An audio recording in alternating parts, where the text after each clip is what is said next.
నా బాస్టర్డ్ కొడుకు అన్నావు కదా, ఆ రోజు అన్న ఈ మాట గుర్తుందా? నేను నీ నాన్నరా. I'm your father and your my son. అబ్బాయిలకి నాన్న అంటే ప్రాణం ఇచ్చే అంత ప్రేమ ఉంటుంది, కానీ లైఫ్ లాంగ్ అది బయటికి చెప్పలేక ఒక సైలెంట్ గ్యాప్ మెయింటైన్ చేస్తాం. 6 సంవత్సరాలు నేను నీతో మాట్లాడలేదు. నువ్వు మాట్లాడి ఉండొచ్చు కదా. మీ అమ్మ నీతో మాట్లాడుతూ ఉండేది. నీకు పిల్లలు పుట్టారు, వాళ్ళ పేరు, ఫొటోస్, వాటి గురించి అందరికీ తెలుసు, నాకు తప్ప. రోజు జాబ్ చేస్తూ నాన్న పడే కష్టం చూసి తొందరగా సెటిల్ అయి ఆ భారం తగ్గించాలి అని ప్రతి అబ్బాయి సైలెంట్గా ఒక యుద్ధం చేస్తాడు. మీరు బిజీగా ఉన్నారు, ఫ్యాక్టరీకి చేసి మాట్లాడితే మీరు వర్క్ షాప్ లో ఉన్నారు. యు వేర్ నాట్ అవైలబుల్ నాన్న. మీ తర్వాత who is the man in charge?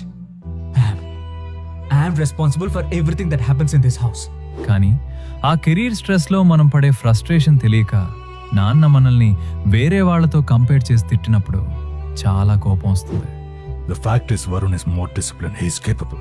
He is in control. బాగా కష్టపడతాడు. వరుణ్ లాగా నువ్వు ఉండడం ఇంపాసిబుల్.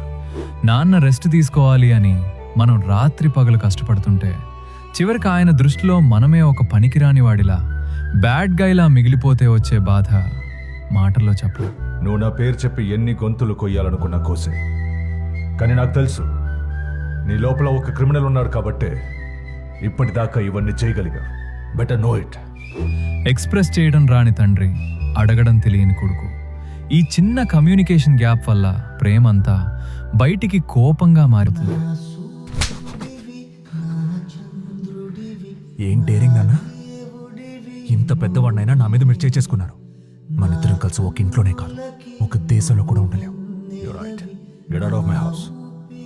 ఈగోలు అనుకుని ఈ సైలెంట్ డిస్టెన్స్ని ఇంకా పెంచుకోకుండా వాళ్ళున్నప్పుడే మనసులో మాట చెప్పేయండి. నాన్న, మీరు నా గ్రేటెస్ట్ అని మీకు తెలుసు కదా నాన్న. But you're not the best father in the world. I believe I'm the greatest son in the world. నేను మిమ్మల్ని ఎందుకు ఇంత ప్రేమిస్తున్నానో తెలుసా మీకు? దీనికి అసలు జవాబే లేదు.